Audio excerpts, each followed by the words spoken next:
이 시간 하나님 말씀 예레미야 31장 2절부터 보시겠습니다.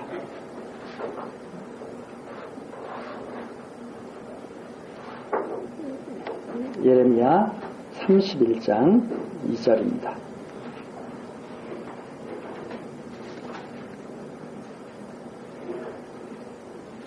나 여호와가 이같이 말하노라. 칼에서 벗어난 백성이 광야에서 은혜를 얻었나니 곧 내가 이스라엘로 안식을 얻게 하러 갈 때라. 나 여호와가 옛적에 이스라엘에게 나타나 이르기를 내가 무궁한 사랑으로 너를 사랑하는 고로 인자함으로 너를 인도하였다 하였노라. 처녀 이스라엘아, 내가 다시 너를 세우리니 네가 세움을 입을 것이요 네가 다시 속으로 너를 장식하고 즐거운 무리처럼 춤추며 나올 것이며 네가 다시 사마리아 산들에 포도원을 심되 심는 자가 심고 그 과실을 먹으리라. 에브라임 산 위에서 파수꾼이 외치는 날이 이를 것이라.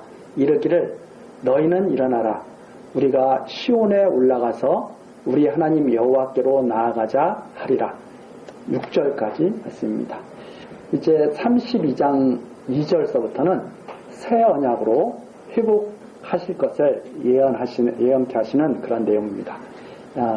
그동안에는 이제 이스라엘 백성들이 옛 언약 아래에서 이제 살았죠. 옛 언약이라고 하는 것은 이제 율법 아래에서, 즉 출애굽할 당시에 모세를 통해서 주었던 그 율법 아래에서 이스라엘 백성들이 그동안 살았습니다.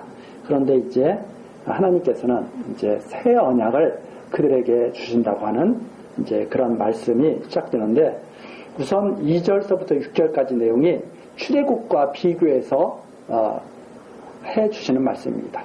그러니까 출애굽할 때 2절에 나오는 칼에서 벗어난 백성이 광야에서 은혜를 얻었나니, 출애굽하고 나서 광야 생활할 때입니다. 광야 생활할 때 그 하나님이 은혜를 주셨는데 이스라엘로 안식을 얻게 하러 갈 때라. 즉 가나안 땅으로 인도할 때, 가나안 땅에 가서 안식하면서 살도록 하게 하실 때, 그때 이제 엄청 하나님께서 은혜를 베푸시면서 이스라엘을 얼마나 사랑하시는가를 나타내셨죠. 그래서 이스라엘 백성들을 계속 인도해 갔습니다. 그때처럼 이제 포로에서 돌아오게 되면, 포로에서 돌아올 때도 그렇게 인도하신다는 내용이죠. 그래서 지금 공교를 해줍니다.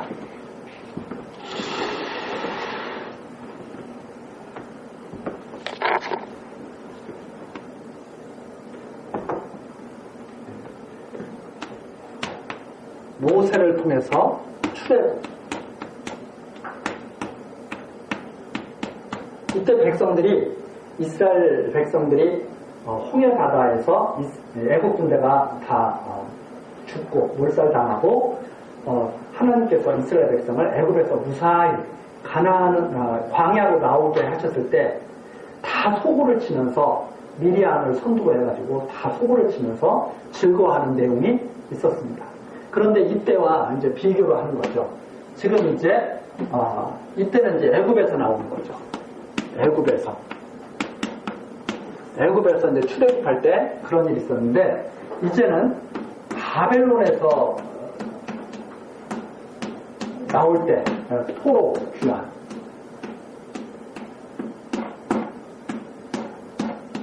이때 이제 이것과 같은 기쁨을 누리게 되는데, 4절에 나오죠. 다시 너를 세울 때 속으로 너를 장식하고 즐거운 무리처럼 춤추며 나갈 것이다. 이때처럼 바벨론에서 포로 생활하다가 돌아올 때도 역시 소고치며 춤추며 나올 것이다. 그런데 이제 5절에 보니까 심는 자가 심고 그 과실을 먹으리라. 즉 그것은 무슨 말인가 하면, 이제는 심는 자가 당연히 먹어야죠. 그러나 포로 생활을 하고 이럴 때는 열심히 갖고 났더니 바벨론이 다 빼앗아간 거거든요. 바벨론이 다 빼앗아갔는데, 이제 그때가 되면 바벨론이 다시 뺏어갈 수가 없다. 그래서 심는 자가 심고 그 과실을 먹는다는 의미는 이제 온전히 이스라엘이 그 복을 다 얻게 될 것이다. 이제 하는 그런 내용입니다. 그러면서 6절이죠. 북이스라엘의 대표가 에브라임이죠. 이 에브라임. 에브라임 지파는 바로 요셉 지파죠. 요셉 지파. 에브라임 문하세, 요셉 지파. 그리고 이제 요셉의 동생이 베냐민이죠. 베냐민. 그래서 에브라임은 사실은 이제 북쪽 이스라엘을 대표하기도 하지만 에브라임은 이스라엘의 장자입니다. 왜 그런가 하면 영적 장자죠. 원래 이스라엘의 요셉은 막내죠, 사실은. 라헬에게서 늦게 태어난. 근데 그 에브라임과 요셉이 이제 에브라임하고 문하세, 이 문하세를 갖다가 이제 얻게 되는데, 야곱이 요셉을 대신해서 에브라임과 문하세를 아들을 삼아버리죠. 그래서 사실 요셉이라고 하는 이 에브라임과 문하세는 마치 이스라엘에게는 막내지만 장자와 같은 그런 역할을 하는 그런 지파였습니다. 에브라임이. 그래서 북쪽 이스라엘을 갖다가 좌지우지하려고. 그리고 남쪽은 이제 유다가 있는데 사실 유다는 왕이 났지만은 유다 지파는 이 요셉 지파처럼 이렇게 두 지파를 갖지는 못했죠. 그래서 이 에브라임 지파는 정말 막강한 그런 영향력을 끼치고 있는 그런 지파였는데 북쪽 이스라엘로 이렇게 나눠지면서 이 에브라임이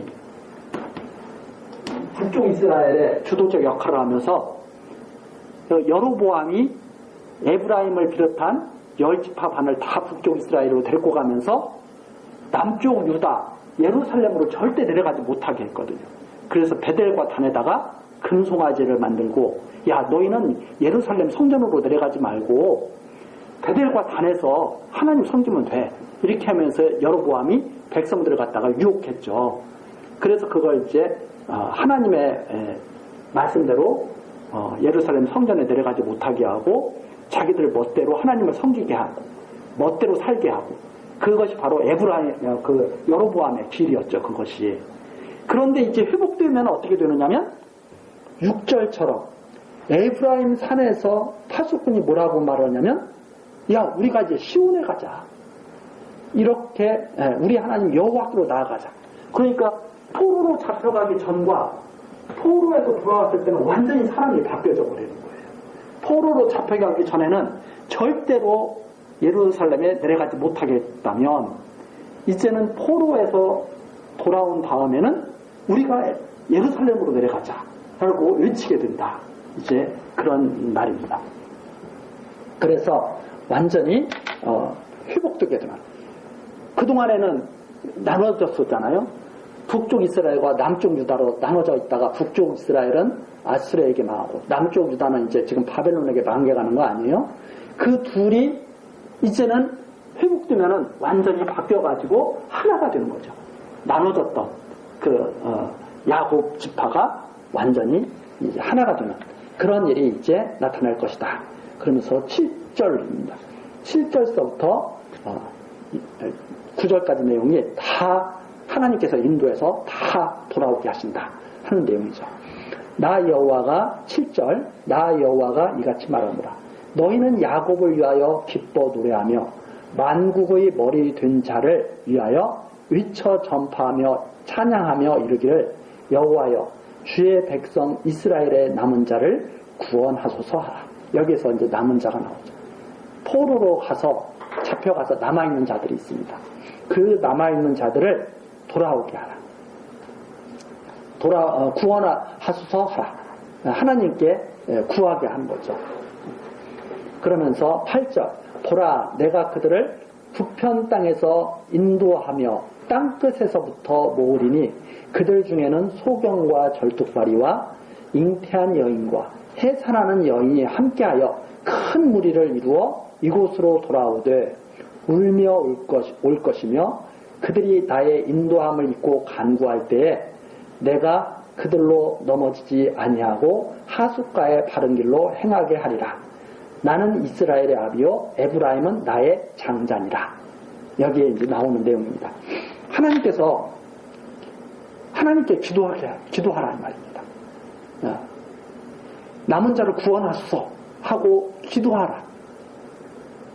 그러면 내가 그들을 갖다가 북편 멀리 다 쫓겨갔는데, 아스로 바벨론에서 저 북쪽으로 다 땅끝까지 다 쫓겨갔는데 다 모아들이는 거죠. 하나님이 모아들이는데, 모으는 자들이 어떤 자들이 모이지냐면 여러 사람들이 모이겠죠. 근데 그들 중에는 8절 중간에 나오죠. 앞을 보지 못하는 사람도 있어요. 잘 걷지 못하는 사람도 있습니다. 잉태한 여인도 있어서 움직이기가 힘들 수도 있습니다. 해산하는 여인은 더더군다나 그러죠. 그런데 이들이 다 함께 온다. 이게 무슨 의미인가 하면 올 수 없는 자들조차 다 오게 만든다. 이건 도저히 그 땅끝에서부터 이런 자들이 오기가 어렵거든요. 그런데 아무리 어려운 자라 하더라도, 오기가 힘든 자라 하더라도 여호와께서 땅끝에서부터 모으기 때문에 그들이 큰 무리를 이루어가지고 오게 된다. 그래서 남은 자들은 한 사람도 빠짐없이 다 오게 된다고 하는, 하나님이 부르신 자들은 한 사람도 빠짐없이 다 오게 한다는 그런 말이죠. 그런데 그들이 올 때 어떻게 오느냐? 9절 오는 모습이 나오죠. 울며 올 것이며, 감격, 지난날에 대한 뉘우침, 회개, 그리고 다시 부르심에 대한 감격, 이런 것들이 막 어우러져서 우는 거죠. 그래서 울며 올 것이며, 그들이 나의 인도함을 입고 간구할 때, 하나님께서 인도하시기 때문에 간구하면서 울면서 그렇게 오죠. 그게 바로 이제 하나님이 간구하게 하시고 행하게 하시고 이런 말씀이 여기 나오죠. 그렇게 할 때 내가 그들로 넘어지지 아니하고 하숫가의 바른 길로 행하게 하리라. 다 똑바로 길을 잘 잡아서 돌아오도록 하나님이 다 인도하신다. 길을 잘못 들면 돌아오지 못하잖아요.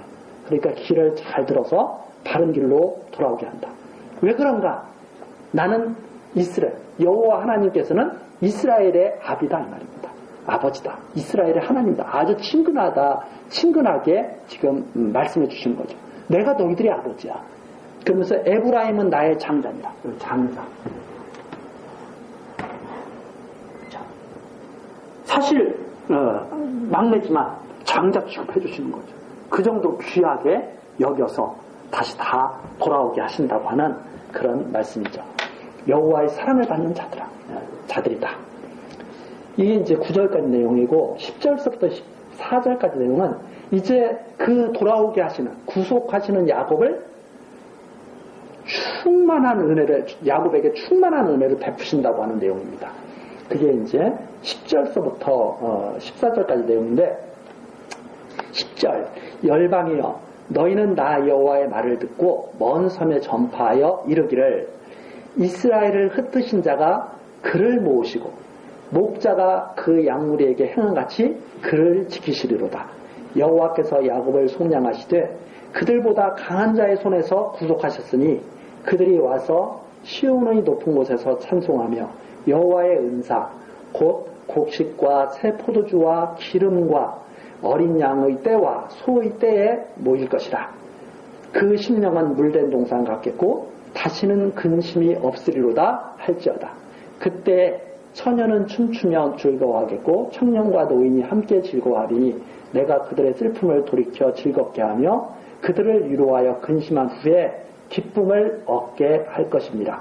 내가 기름으로 제사장들의 심령에 흡족해 하며 내 은혜로 내 백성에게 만족해 하리라. 여호와의 말이니라. 14절까지죠. 우선 10절에서 열방, 온 세계를 다 하나님께서 부르시죠. 그래서 열방이요. 이 모습을 봐라 이 말입니다. 여호와의 이 말을 들어라. 그리고 너희들이 전파해야 된다. 그러니까 온 세상에 하나님의 이 섭리, 놀라운 섭리를 전파하라고 그러시면서 전해주죠. 어떤 섭리를 전파해야 되느냐? 이스라엘을 흩으신 자가 다시 모으셨다. 그러니까 북쪽 이스라엘도 망하게 하시고 남쪽 유다도 망하게 하셨는데, 그래가지고 온 세계에 다 흩어버리셨는데 그렇게 하신 하나님이 다시 그들을 모으셨다. 그렇죠? 그걸 전파하라. 하나님이 흩으시더니 모으셨다는 사실을 전파하라는 거죠. 그리고 그 양무리를 지키는 것을 보라는 말이죠. 흩었을 때는 하나님이 안 지키는 것 같았는데 모으실 때 보니까 하나님이 그들을 하나도 버리지 않고 다 지키고 계셨던 거죠. 그래서 그것을 똑바로 보고 전하라. 그러면서 11절 나오죠. 야곱을 속량하셨는데 이게 야곱 아닙니까? 야곱. 이게 다 이 야곱의 자손도 있죠. 야곱은 이스라엘 12지파 12아들을 낳았잖아요. 이 야곱을 하나님이 어떻게 속량하셨느냐? 야곱을 속량하셨는데 그들보다 강한 자의 손에서 구속하셨다. 그들은 도저히 나올 수가 없죠. 야곱은 바벨론 포로에서 자기들의 능력으로 나올 수가 없습니다. 왜 그런가 하면 바벨론이 훨씬 강하기 때문에 그렇죠. 애굽에서도 나올 수 없었죠. 그러나 하나님께서 모세를 보내서 애굽에서 나오게 하셨듯이 바벨론 역시 하나님께서 치시고 그리고 야곱을 나오게 하셨죠. 그리고 12절입니다. 시온의 높은 곳에서 찬송하게 하셨다. 그리고 여호와의 은사 모든 것 다 주시죠. 곡식, 새포도주, 기름, 어린 양의 때, 소의 때 다 거기에 이스라엘 백성들이 다 함께합니다.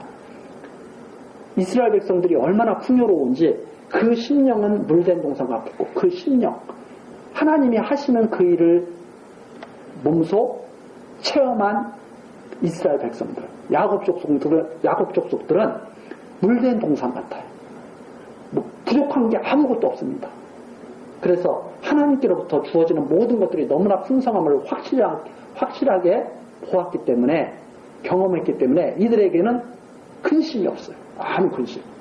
그래서 그 심령은 물된 동산 같겠고 다시는 근심이 없으리로다. 이게 바로 기독교인들의 최고의 그 삶의 모습이죠. 사실은 원래 기독교인들은 왜 바로 이런 모습을 하나님께서 만들어 가시는 거죠. 그러면서 13절입니다. 그때 처녀는 춤추고 즐거워하겠고 청년 노인 다 즐거워하는데 왜 그렇게 즐거워하시느냐? 내가 여호와 하나님이 슬픔을 즐겁게 다 변하신 거예요. 그 다음에 근심을 기쁨으로 다 변하게 하신 거죠. 근심한 후에 기쁨을 얻게 한 것입니다. 그래서 하나님이 완전히 다 세상을 바꿔놓으시는 거죠. 슬픔 속에 있던 사람을 즐거움으로, 근심 가운데 있던 자를 기쁨으로 다 바꾸게 해놓으실 것이다. 이게 이제 이걸 열방들 보고 전하라는 이렇게 하나님이 다 하신다. 그뿐 아니라 14절입니다. 14절은 제사장들을 심령, 이 제사장들은 하나님을 섬기는 대표들이에요. 백성의 대표들. 레위지파죠. 하나님을 대신해 섬기라는 백성이 그 당시 대표들이죠. 그런데 야곱 지파가 망할 때까지는 제사장들이 힘들었거든요. 예레미야도 지금 선지 하나님 말씀 전해주면서 고통을 받고 있지 않습니까? 그러다가 다 망하거든요. 왜? 하나님 말씀을 전해주는 것을 갖다가 귀하게 생각하지 않고 비웃죠. 그런데 망했다가 다시 돌아오면 백성들이 하나님을 이제 막 섬기는 일에 너무나 기쁜 거예요. 왜? 다들 풍요롭게 이렇게 하나님이 해주셨다는 것을 알게 됐으니까 심령이 물된 동산 같으니까 하나님께 감사하는 일이 넘치죠. 감사하는 일이 넘치니까 하나님께 감사 제사, 제물을 드리고 제사를 드린다 이 말입니다. 하나님을 섬긴다 이 말이죠. 그러면 누구한테 와야 되냐면 제사장한테 와서 제사 드려달라고 해야 되거든요. 제사장들이 하나님 섬기는 일을 하느라고 정신없이 막 일을 해야 돼요. 그런데 제사장들은 하나님께 드리는 그 제물 중에서 제사장들이 먹을 양식을 받게 돼 있거든요. 율법에 의하면. 그러니까 내가 14절에 나오는 것은 뭐냐면 내가 기름으로 제사장들의 심령을 흡족해 하며 내 은혜로 내 백성에게 만족해 하리라. 이 말은 무슨 말이냐면 백성들이 너무나 기쁘고 감사하니까 하나님께 막 제물을 가지고 와서 제사 드리고 이러니까 제사장들도 하나님을 기쁘게 막 섬기고 하면서 먹을 것도 풍족해지는 거예요. 제사장들이. 재물을 하나님께로 다시 받는 재물이 있으니까. 그래서 아주 내가 기름으로, 이 말은 제사장들에게 주는 것들 너무나 풍족하고 백성에게 주는 것도 너무나 풍족하고 다 즐겁게 막 넘치는 거죠. 그것이 바로 14절의 말씀입니다. 제사장들도 너무나 기쁘고 풍요롭고 백성들도 너무나 풍요롭고 심령은 물된 동산 같고 근심은 없고 이렇게 하나님이 하실 것이다. 그것이 이제 14절까지 내용이고 15절서부터 여호와께서 20절까지는 여호와께서 탄식을 듣고 에브라임을 반드시 긍휼히 여기신다고 하는 내용이죠. 포로로 잡혀간 에브라임이 다 탄식할 거 아닙니까? 그러니까 여기 이 에브라임은 완전히 이스라엘을 대표하는 장자로서의 그 지금 역할을 지금 말씀하시는 거죠.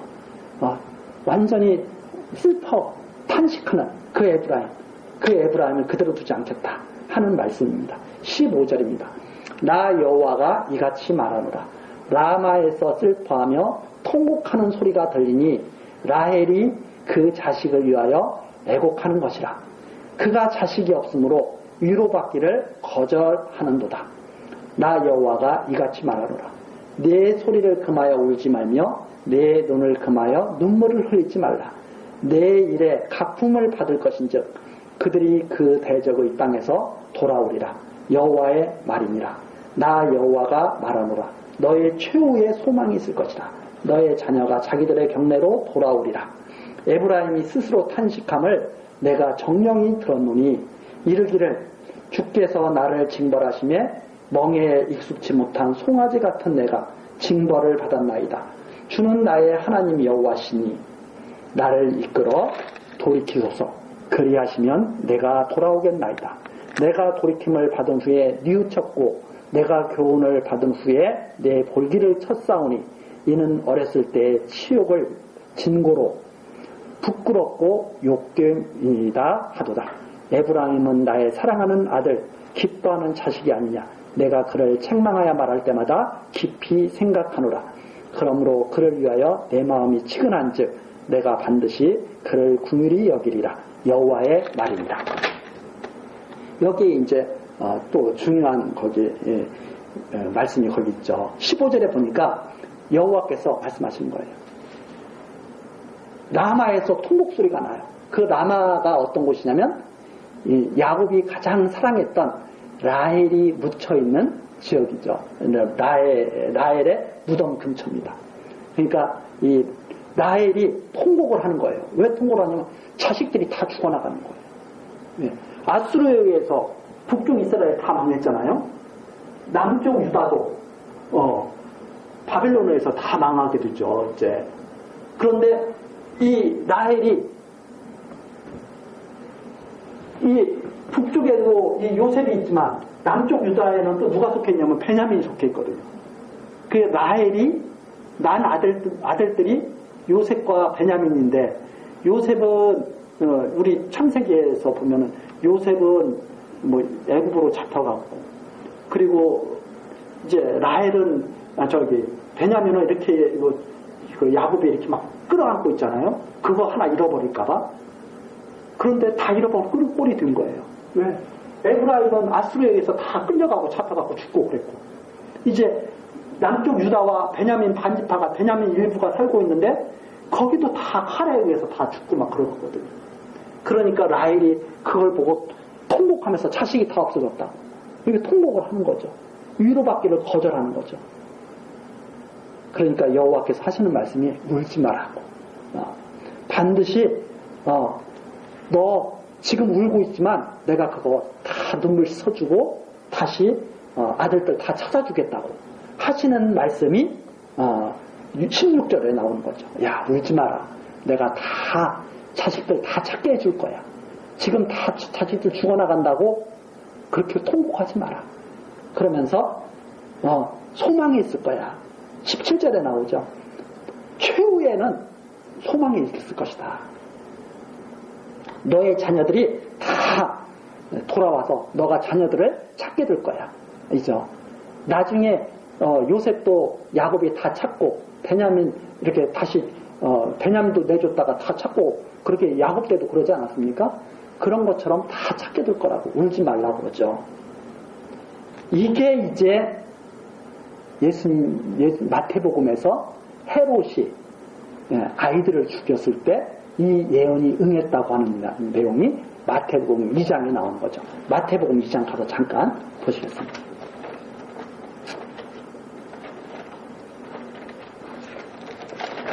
마태복음 2장 마태복음 2장 16절 보면 이에 헤롯이 박사들에게 속은 줄 알고 심히 노하여 사람을 보내어 베들레헴과 그 모든 지경 안에 있는 산의 아이를 박사들에게 자세히 알아본 그때를 표준하여 2살부터 그 아래로 다 죽이니 이에 선지자 예레미야로 말씀하신 바 라마에서 슬퍼하며 크게 통곡하는 소리가 들리니 라헬이 그 자식을 위하여 애곡하는 것이라. 그가 자식이 없으므로 위로받기를 거절하였도다 함이 이루어졌느니라. 이렇게 나오죠.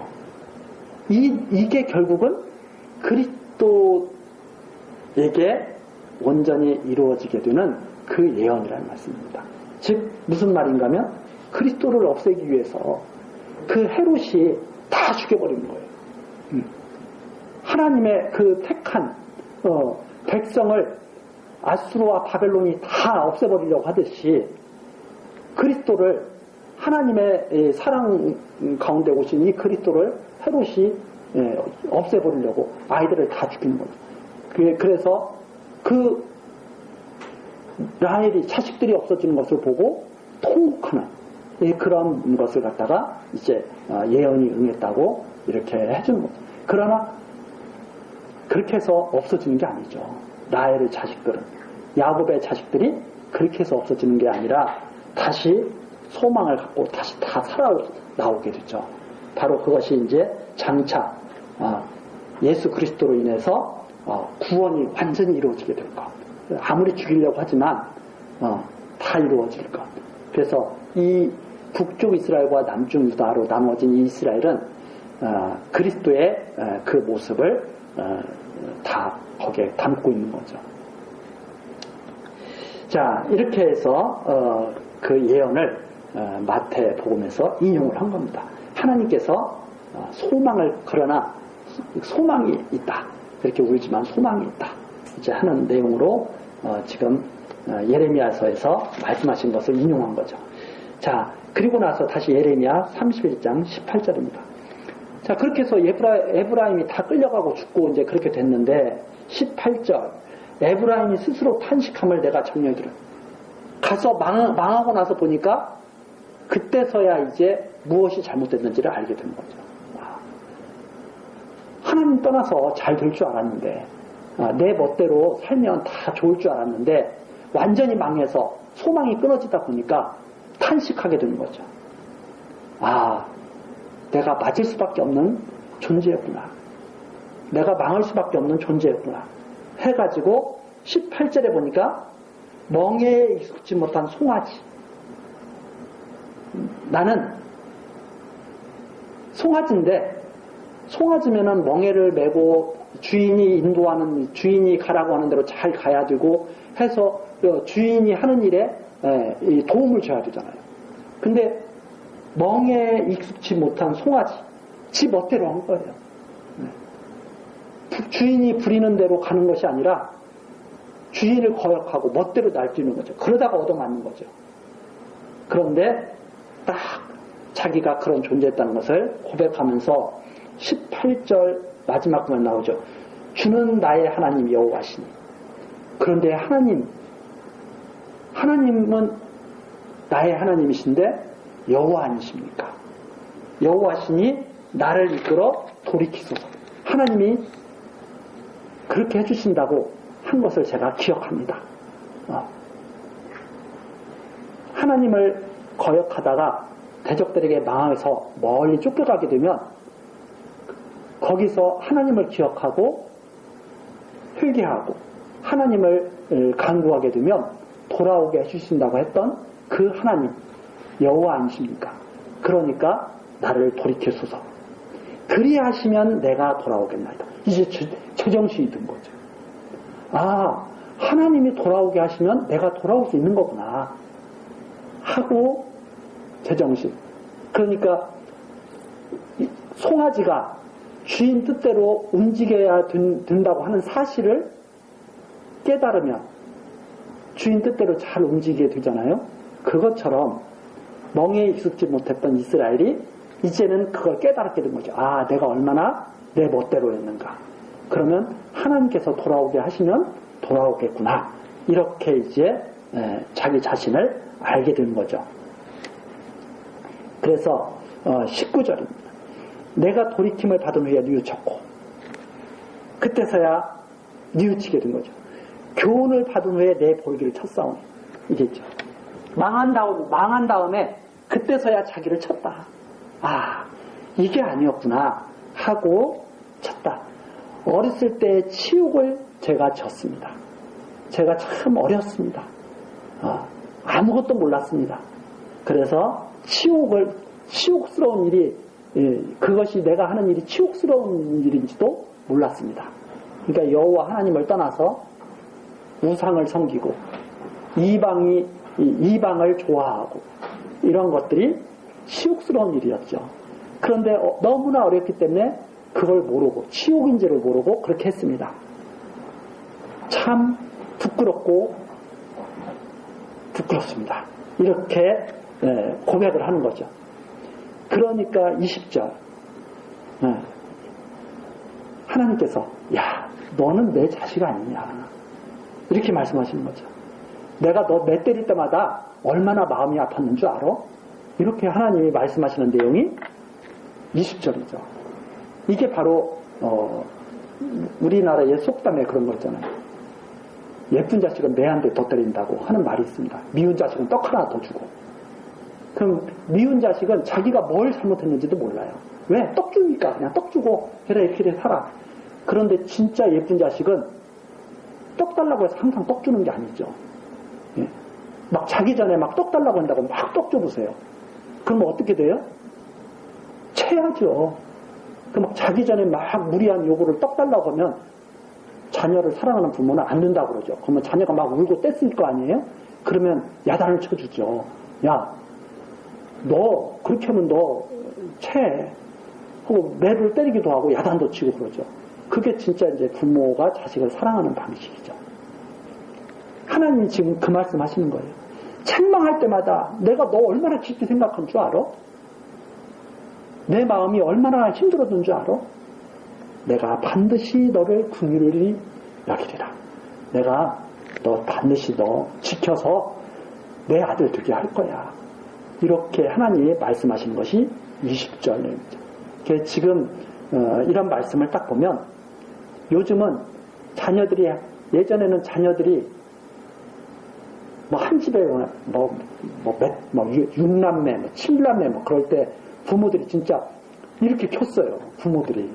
왜 그런가 하면 자식들이 많다 보니까 막 무조건 사랑으로만 해줄 수도 없어. 그렇죠? 말 안 들으면 매도 되고 막 이랬죠. 그때 오히려 자식 교육이 잘 됐던 것 같아요. 지금은 한둘 낳다 보니까 다 사랑으로야. 무조건. 그래가지고 사랑으로 해준다고 야단치면 안 되는 걸로 알고 막. 학교에서 선생님들한테 조금만 야단 맞으면 옛날 부모님들이 그랬거든요. 더 때려주세요. 마음은 아파도 사람 좀 만들어주세요. 선생님한테 매 맞고 왔다고 집에 가서 말하면 너 이리 와. 선생님한테 뭘 잘못했길래 매 맞았어. 집에서 더 맞았거든요. 지금은 선생님이 조금만 애한테 학교에서 큰 소리 냈다고 해도 선생님한테 전화가 가지고 우리 애가 어떤 애인데 소리를 지르냐고. 선생님이 크게 소리 지르고 얼마나 소리 지르는지도 모르고 애 말만 듣고 이런 학부모들이 지금 허다하게 많아졌잖아요. 다 망치는 거죠, 애들을. 하나님처럼 이렇게 가르쳐야 되는 거죠. 잘못한 일 있으면 따끔하게 혼내고 학교에서도 잘못한 일 있으면 선생님한테 야단 맞는 것을 당연하게 여길 뿐더러 감사하게 여기고 이래야 되는 거죠. 그런데 지금은 이제 그런 게 없습니다. 까딱 잘못하다간 폭력교사가 되고 물론 무리하게 애들을 갖다가 가르치는 선생님들도 있겠죠. 그러나 그런 선생님들만 있는 게 아니라 무리하게 자기 자식을 위해서 좀 잘못하는 학부모들도 많은 게 요즘 세상이라는 것이 뉴스에 나오는 것들을 보면 우리가 너무 알 수 있는 거죠.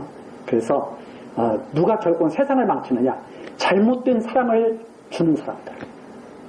잘못된 사랑을 자식한테 주면 자식을 망치는 부모가 되는 거고, 잘못된 사랑을 제자들한테 베풀면 제자들을 망치는 선생님이 되는 거고, 잘못된 다스림을 백성들한테 하게 되면 백성을 망치는 지도자들이 되는 거고, 그런 거죠. 그래서 세상을 망치는 사람들은 결국 어떤 사람들이냐? 잘못된 사람들이 세상을 망친다. 하나님을 모르는 사람들이 세상을 망친다. 하나님을 아는 사람들은 세상에 빛과 소금이 될 수밖에 없는 거죠. 그래서 기독교도 마찬가지입니다. 가짜들이 기독교를 다 욕먹이고 있는 거예요. 그러니까 뉴스에서 목사가 어떠고 저쩌다 그런 얘기 나오면 저건 다 가짜들이구나 이렇게 생각하면 돼요. 그런데 그 가짜들이 설치는 것을 가지고 진짜들이 다 욕먹고 있는 거죠. 사실은. 그런데 세상 사람들이 왜 그걸 구분을 못하느냐? 다 겉모습만 보니까. 기독교라고 하면 다 똑같은 걸로 아니까. 천만의 말씀입니다. 세상 사람들은 오히려 보지 못하는 사람들이죠. 그래서 잘못된 것을 갖다가 더 치고 잘못된 것을 갖다가 그게 다인 줄 알고 그렇게 말을 하고 그러는데, 중요한 것이 여기 나오는 겁니다. 하나님께서는 잘못된 거 치십니다. 왜? 사랑하시기 때문에. 그것이 여기 20절까지 제가 잠깐 세상의 그 현상으로 봤지만, 하나님이 그런 마음으로 이스라엘을 다스렸다는 말입니다. 너무나 사랑했기 때문에. 그래서 바벨론, 아수르에 맡기기까지 이스라엘을 아끼셨다는 말이죠. 그래서 이게 참 히브리서에서 그 말이 나오죠. 징계를 받을 당시에는 너무 슬퍼요. 하나님께 징계를 받을 때는. 그러나 징계가 없으면 사생자다.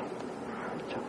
그래서 부모에게 야단을 받지 못한 자녀, 너무나 훌륭해서 야단을 안 맞았다면 그건 정말 대단한 거죠. 그러나 잘못했는데도 야단을 맞지 않았다. 부모가 나를 사랑하지 않는구나. 왜? 학교에서 잘못했는데 선생님이 책망을 하지 않으셨다. 선생님은 나를 사랑하지 않는구나. 이렇게 생각하는 사람이 그게 진짜 깨인 사람이죠. 그런데 잘못했는데도 다 돌보고 예쁘다고 그러고 이건 망치는 거구나 이렇게 생각해야 되는데, 안타까운 일이죠 진짜. 자, 어쨌든 21절로 넘어갑니다. 21절부터 22절 여호와께서 돌아오라고 하십니다. 그래, 너 그렇게 잘못을 깨달았으면 빨리 와야지, 이런 말씀입니다. 빨리 돌아오라고 하시면서 새 일을 창조했다. 내가 새 일을 창조했다. 이렇게 말씀하시죠. 그게 21절부터 22절까지 내용입니다. 처녀 이스라엘아. 이제 자꾸 처녀 이스라엘이라 그런 것은 정말 순수한, 이게 바로 순수한, 때묻지 않은 이스라엘이라는 겁니다.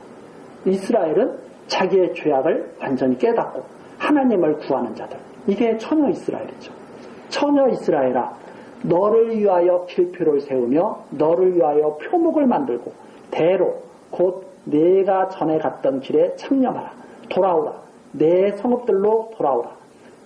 패역한 딸아, 내가 어느 때까지 방황하겠느냐. 여호와가 새 일을 세상에 창조하였나니 곧 여자가 남자를 안으리라. 22절까지입니다. 여기에 처녀 이스라엘이 나오고 패역한 딸이 나오죠. 패역한 딸은 세상을 향해서 방황하고 다니는, 아수르에 잡혀가고 바벨론에 잡혀가서 방황하는 게 패역한 딸이죠. 그러나 처녀 이스라엘은 이제 하나님, 내가 무엇을 잘못했는지 알겠습니다. 하나님 제발 좀 돌아오게 해주십시오. 이렇게 하나님께 간구한 그 백성이죠. 하나님께서 처녀 이스라엘 돌아오라. 패역한 자들처럼 방황하지 말고 돌아오라. 그러면서 길마다 다 표지를 세우라는 거예요. 돌아올 수 있도록, 돌아오는 길을 잃지 않도록, 너가 붙잡혀 갔던 길에서 다시 되돌아서 돌아와야 되니까 길을 잃지 않도록 길표도 세우고 표목도 세우고 해가지고 길을 잃지 않고 돌아오라. 그러면서 22절 마지막 부분에 나오죠. 여호와가 새 일을 세상에 창조하였나니. 이 새 일이에요. 이것이 바로 새 일이에요. 돌아오는 이 새 일.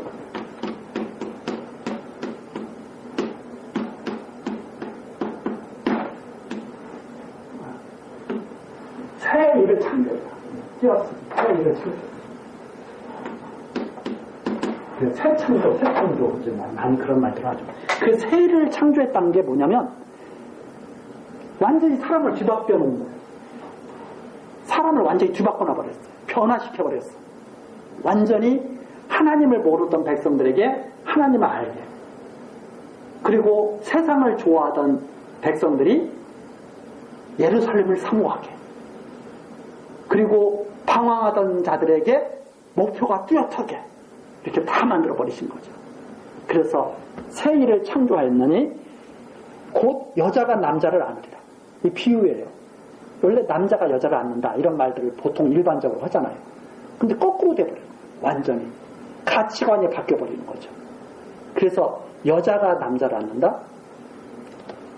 일반적으로 남자는 강하고 여자는 약합니다. 그럼 강한 자가 약자를 끌어안아야 되죠. 그런데 거꾸로 약자가 강자를 안는 모습. 세상에 그동안 퍼져있던 모든 가치관이라든가 이런 것들이 확 뒤바뀌어 버리는 거죠. 새 일을 창조하신 거예요.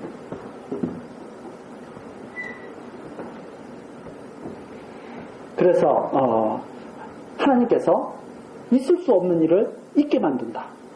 네. 포로에서 돌아올 수 없는데 돌아오게 만든다. 망해서 살 수 없는데 살게 만든다.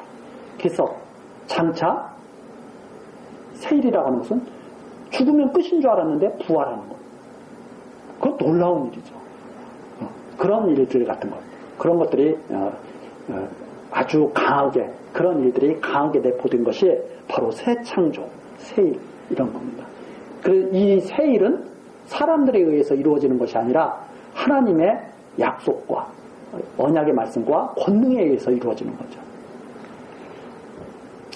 그리고 나서 이제 23절서부터 26절까지입니다. 여호와께서 포로된 자들이 돌아와서 시온에 함께 여호와와 함께 거하게 하신다고 하는 그런 내용이죠. 23절 나 만군의 여호와 이스라엘의 하나님이 이같이 말하노라. 내가 그 사로잡힌 자를 돌아오게 할 때에 그들이 유다 땅과 그 성읍들에서 다시 이 말을 쓰리니 곧 의로운 처소여 거룩한 산이여 여호와께서 네게 복 주시기를 원하노라 할 것이며 하나님께로부터 나오는 축복을 서로 주고받는 이런 일들이 이제 나타나게 되죠. 유다와 그 모든 성읍의 농구와 양떼를 인도하는 자가 거기 함께 거하리니 이는 내가 그 피곤한 심령을 만족해 하며 무릇 슬픈 심령을 상쾌케 하였으니라 하시기로 내가 깨어보니 내 잠이 달달하더라. 이게 꿈으로 계시던 예언이었던 거예요. 깨어나 보니까 너무나 좋은 거예요. 예레미야 선지자가 너무나 좋아. 하나님께서 피곤한 심령을 만족해 하시고 슬픈 심령을 상쾌케 하셨다 하는 것이 다 마지막 꿈에 다 나타나잖아요. 얼마나 좋았겠어요. 그동안 망하는 것 이런 것만 생각했는데 그 망하고 난 뒤에 일을 보니까 너무나 좋았던 거죠. 이것이 바로 장차 그리스도께서 십자가에서 죽으시고 다시 부활하실 때의 그 기쁨 같은 거와 방불한 거죠. 자, 그 다음에 이제 27절서부터 30절까지 내용입니다. 27절서부터 30절까지는 여호와께서 각 씨를 뿌려서 경성하게 하시고 예전에 잘못된 생각을 다 바꾸신다는 말씀입니다. 이제 그게 27절서부터 나와 있는데 여호와께서 가라사대 보라 내가 사람의 씨와 짐승의 씨를 이스라엘 집과 유다 집에 뿌릴 날이 이르리니 내가 경성하여 그들을 뽑으며 회파하며 전복하며 멸하며 곤란케 하던 것 같이 경성하여 그들을 세우며 심으리라 여호와의 말이니라. 그때 그들이 다시는 이르기를 아비가 신포도를 먹었으므로 아들들의 이가 시다하지 아니하겠고 신포도를 먹는 자마다 그 이가 신같이 각기 자기 죄악으로만 죽으리라. 이게 이제 나오죠. 이게 무슨 말씀이냐면 이게 오해가 많은 대목이 바로 이런 대목입니다. 잘못 가르치는 요즘에 그 잘못 가르치는 그 교사들이 사람을 자기네 그 잘못된 집단으로 유혹하고 있는 사람들이 이런 말씀을 가지고 사람들을 혼란시키고 막 그러죠. 그게 무슨 말이냐면 27절에 나오는 말씀이거든요. 그 사람들이 이게 지금처럼 우리처럼 이렇게 쭉 읽어온 사람들은 이게 무슨 말인지 알아요. 하나님께서 새 일을 지금 창조하신다고 그랬잖아요. 이제 그 일을 하시는 것을 갖다가 지금 말씀하시는 건데 계속. 그런데 이걸 모르니까 이 한 구절 딱 떼가지고 이렇게 하는 거예요. 27절. 여호와께서 가라사대 보라 내가 사람의 씨와 짐승의 씨를 이스라엘 집과 유다 집에 뿌릴 날이 이르리니 이걸 가지고 어떻게 하냐면 이게 교회에다가 하나님이 사람의 씨와 짐승의 씨를 뿌린다는 소리다. 뿌릴 날이 이르리니 그러지 않았느냐. 그러면서 자기네 말을 듣는 사람은 사람이고 자기네 말을 안 들으면 짐승이라는 거예요. 막 그러면서 막 사람들을 유혹하죠. 그래서 자기네 말을 듣고 자기네 말에 자기네와 함께하게 되면 그건 사람이고 나머지 교회에 있는 자기네의 말을 듣지 않으면 짐승이다. 이렇게 거짓말을 하면서 사람들을 막 유혹해 갑니다. 그럼 사람들이 이렇게 보고 진짜 그런 것 같거든요. 그 말이 아닙니다. 여기서는 사람의 씨와 짐승의 씨라고 하는 것은 여호와께서 이스라엘이 회복되면 그 유다 땅에다가 가나안 땅에다가 사람도 막 많아지게 하고 짐승도 막 많아지게 해서 풍요롭게 해주신다는 말씀이에요. 진짜 사람과 진짜 짐승이에요. 그래서 그것을 어떻게 보면 더 28절이죠. 내가 경성하여 그들을 뽑으며 회파하며 전복하며 멸하며 곤란케 하던까지 포로로 잡혀갈 때까지는 어떻게 하냐면 사람도 다 없어지게 만들고 막 짐승도 다 없어지게 만들고 왜? 다 멸절되게 만들고 그랬거든요. 그런데 경성하여 그들을 세우며 심으리라. 돌아오게 하실 때는 다시 사람도 많아지게 하고 짐승도 막 풍요롭게 해서 하나님께 제사 드리려면 짐승이 있어야 되잖아요. 그렇게 하기를 하셨다는 말씀이에요. 여호와의 말이야. 내가 그렇게 꼭 할 거야. 이런 말씀이죠. 그러니까 포로로 잡혀가기 전 다 멸절을 했던 것처럼 포로에서 돌아오게 되면 사람이고 짐승이고 다시 막 멈춰나게 그렇게 할 것이다. 그러면서 29절 그때 그들이 이르기를 그 사람들이 돌아와가지고 망했다가 다시 하나님이 돌아오게 하시니까 돌아와가지고 하는 말이 이런 말을 한다는 거죠.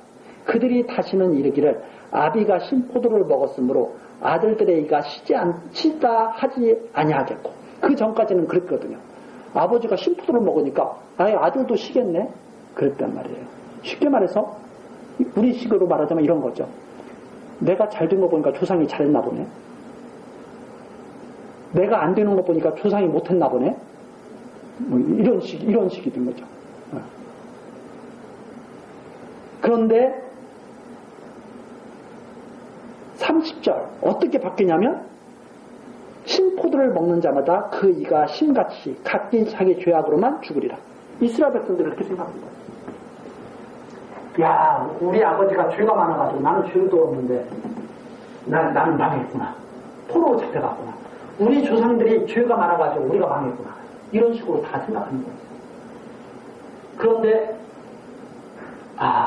그게 아니었구나. 깨닫고 나도 죄가 많았구나. 이것을 다 깨닫고 돌아오게 됩니다.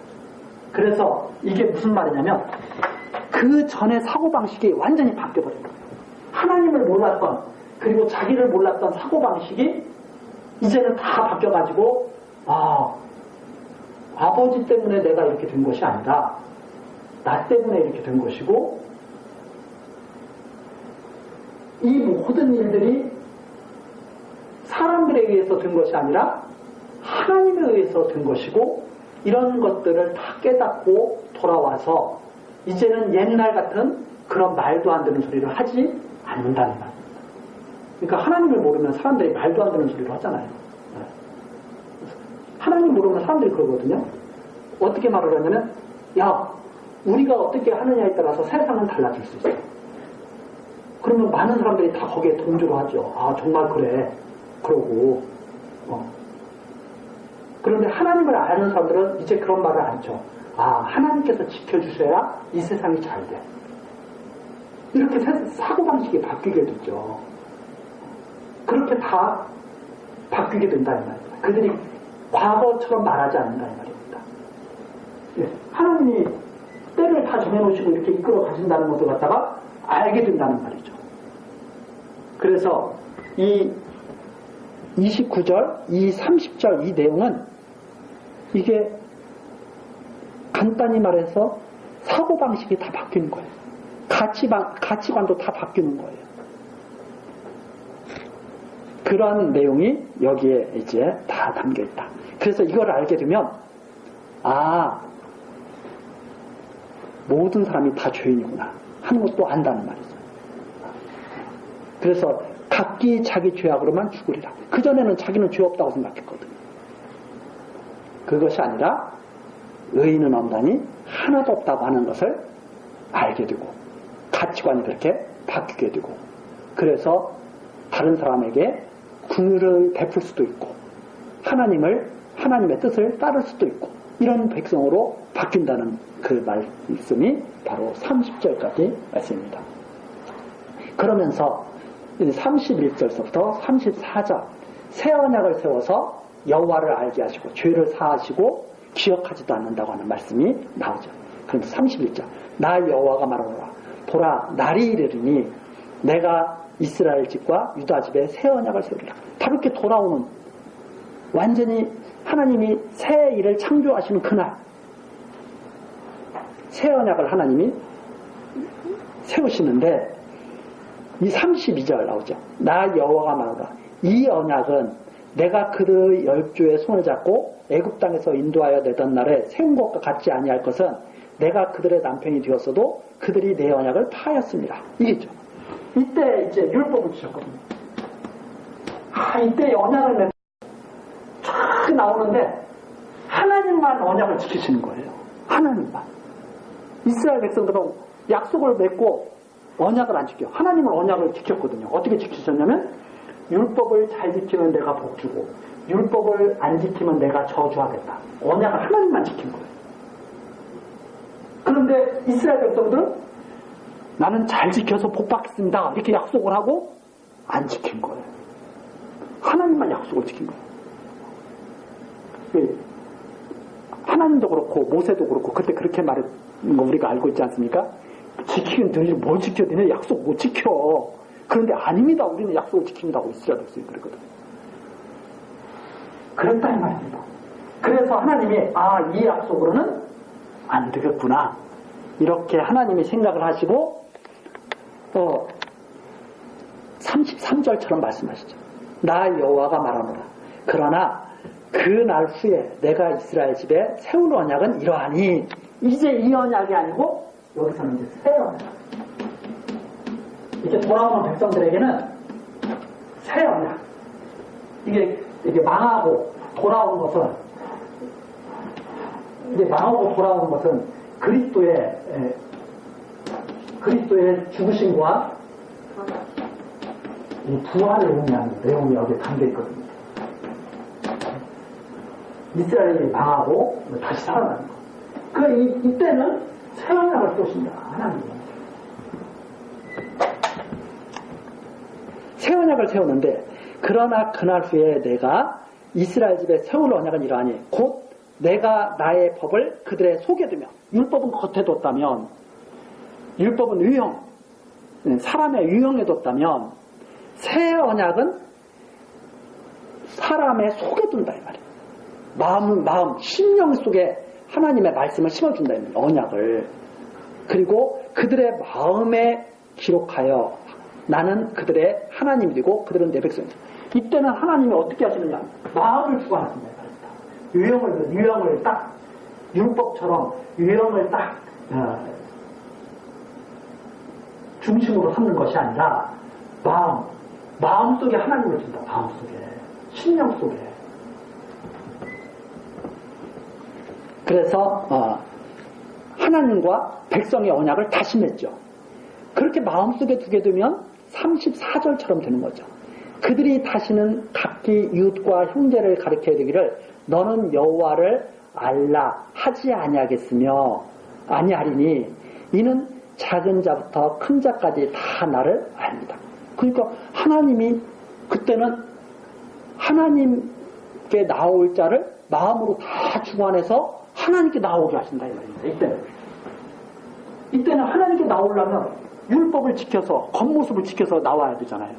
근데 이때는 하나님이 어떤 언약을 주시냐면 마음속으로 하나님을 아는 마음을 주시는 거예요. 그래서 하나님이